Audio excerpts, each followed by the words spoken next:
Mitos atau fakta? Mitos atau fakta? Selamat datang di Mitos atau Fakta. Silakan komen. Bismillahirrahmanirrahim. Bertemu lagi dengan kita semua. Sebelumnya mohon maaf, tidak ada maksud untuk menggurui. Kami hanya menyampaikan apa yang kami pelajari dan apa yang kami baca. Tentu kita sebagai umat Islam tidak luput dari rukun Islam, yang mana rukun Islam itu lebih condong ke ilmu fikih, yang mana ilmu fikih itu banyak jalan referensinya. Tentu saya pribadi mengikut jalan Imam Syafi'i atau ulama yang bermadhab Imam Syafi'i. Dan tentu kita tahu bahwasanya Imam Syafi'i ini bergelar sebagai sang penolong hadis karena banyaknya huru-hara yang terjadi di zaman beliau. Dan tentu kita tahu bahwa Imam Syafi'i ini mempunyai banyak karya, yang mana ada yang mengatakan bahwa Imam Syafi'i tidak pernah menamai karya-karya beliau, sebab yang memberikan nama adalah murid-murid beliau, seperti seperti kitab Ar-Risalah dan lain sebagainya. Ada yang mengatakan seperti itu, bahwa Imam Syafi'i tidak pernah memberikan nama kepada karya-karya beliau. Lalu di antara karya-karya beliau adalah yang pertama itu terkenal dengan judul Ikhtilaf Ali wa Abdullah bin Mas'ud. Dalam karya beliau ini, Imam Syafi'i menghimpun masalah-masalah yang diperselisihkan antara ahli fikih Irak dengan Ali bin Abi Thalib dan Abdullah bin Mas'ud, yang mana karya ini bernama Kitab Ma Khalaf al-Iraqiyun Aliyan wa Abdullah. Nah, ini silahkan buka kitab Al-Madkhal ila Madhab Al-Imam Syafi'i halaman 235. Lalu karya beliau selanjutnya adalah yang berjudul Ikhtilaf Abu Hanifah wa Ibnu Abi Laila, yang mana karya beliau tersebut merupakan kutipan dari karya Al-Qadi Abu Yusuf. Dalam kitab ini, Imam Syafi'i menghimpun masalah-masalah yang diperselisihkan oleh Abu Hanifah, seorang tabi'in yang pernah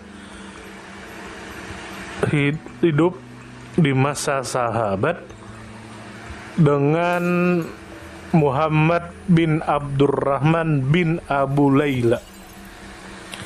Setelah itu Imam Syafi'i dikatakan menulis ulang dengan menambahkan ijtihad beliau dalam mentarjih pendapat-pendapat tersebut atau mengeluarkan pendapat yang baru.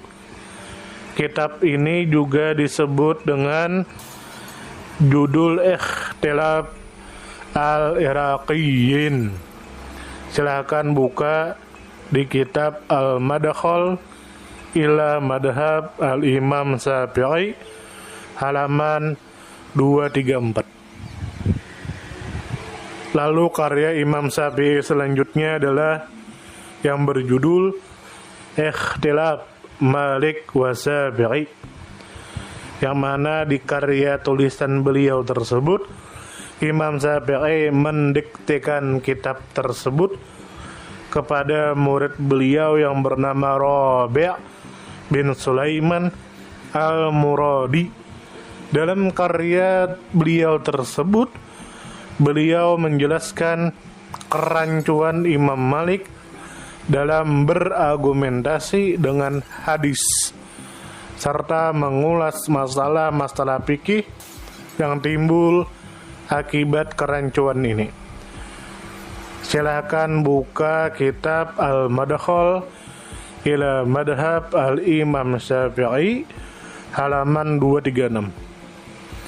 Lalu karya beliau selanjutnya berjudul Ar-Raddu ala Muhammad bin Hasan, yang mana karya beliau ini berisi berbagai bantahan terhadap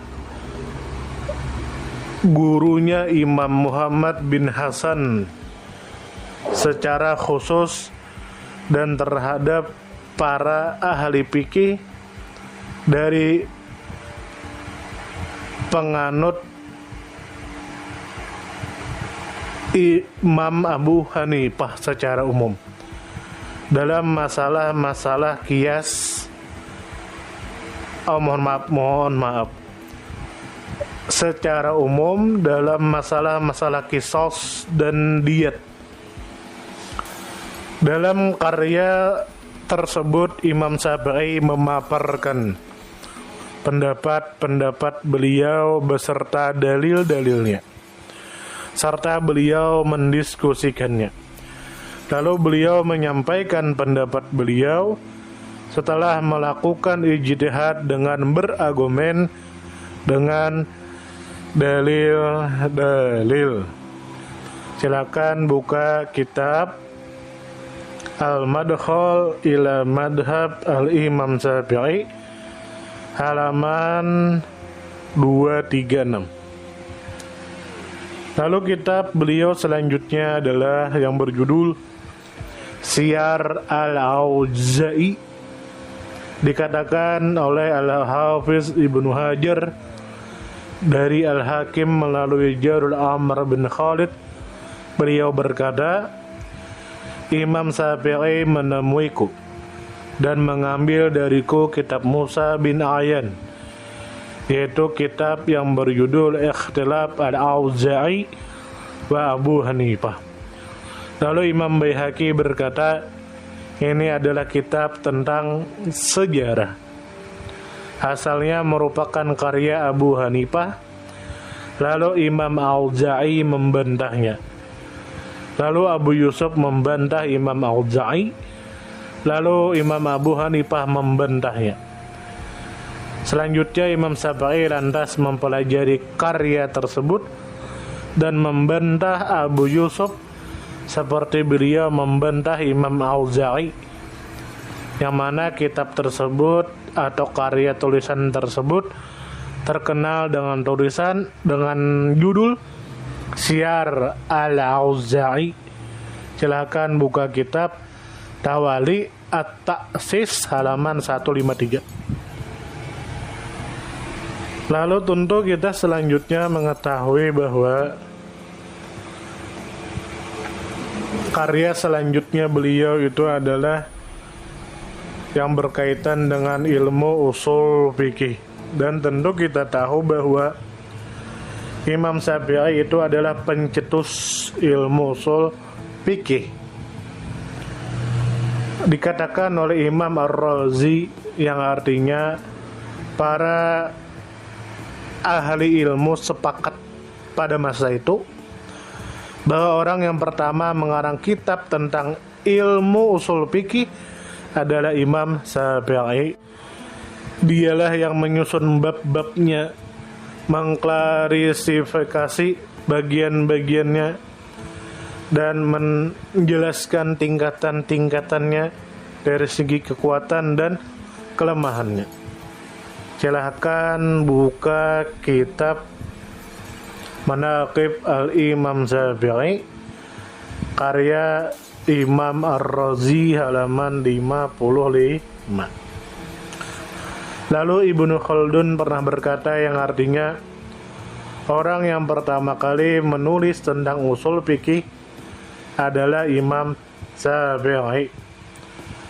Dalam kitab itu beliau mendiktekan risalahnya yang terkenal.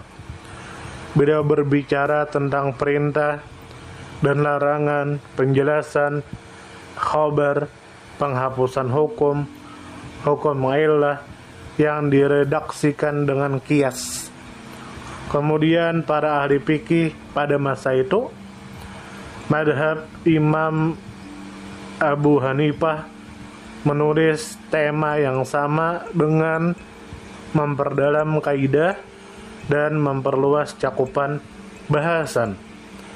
Lalu para ahli kalam juga menulis tentang bab ini. Hanya saja tulisan ulama fikih lebih bersentuhan dengan fikih dan lebih sesuai dengan perkara cabang-cabang fikih. Silahkan buka kitab Muqaddimah Ibnu Khaldun halaman 26 karya Abdurrahman bin Khaldun. Nah, tentu dari sini kita ketahui bahwasanya Imam Syafi'i banyak mempunyai karya yang luar biasa, yang tentu menambah keyakinan kita kepada beliau bahwasanya beliau itu adalah seorang ahli baik di bidang fikih dan di bidang usul fikih. Di antara teori usul fikih yang pernah saya pelajari adalah mimpi dan orang kasab tidak bisa dijadikan dalil. Nah, sampai di sini semoga kita menambah kecintaan kita kepada Imam Syafi'i. Semoga kita disehatkan badan, dilancarkan rezeki, dikabulkan segala hajat. Semoga kita masuk surga berkumpul bersama dengan Imam Syafi'i. Salam damai.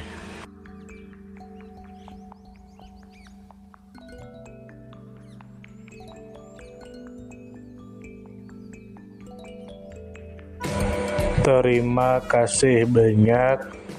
Mohon maaf jika kami ada salah. Perbedaan pendapat di kalangan umatku adalah rahmat. Kasih sayang. Terima kasih. Mohon maaf jika ada salah. Salam damai. Silakan share, komen, like, subscribe. Salam damai. Mitos atau fakta? Mitos atau fakta? Terima kasih sudah mampir di Mitos atau Fakta. Silakan komen, share, like, subscribe, bertemanlah dengan kami. Semoga kita semua disehatkan badan, dilancarkan rezeki, dikabulkan segala hajat. Semoga kita baik-baik saja, semoga kita sukses selalu. Salam damai.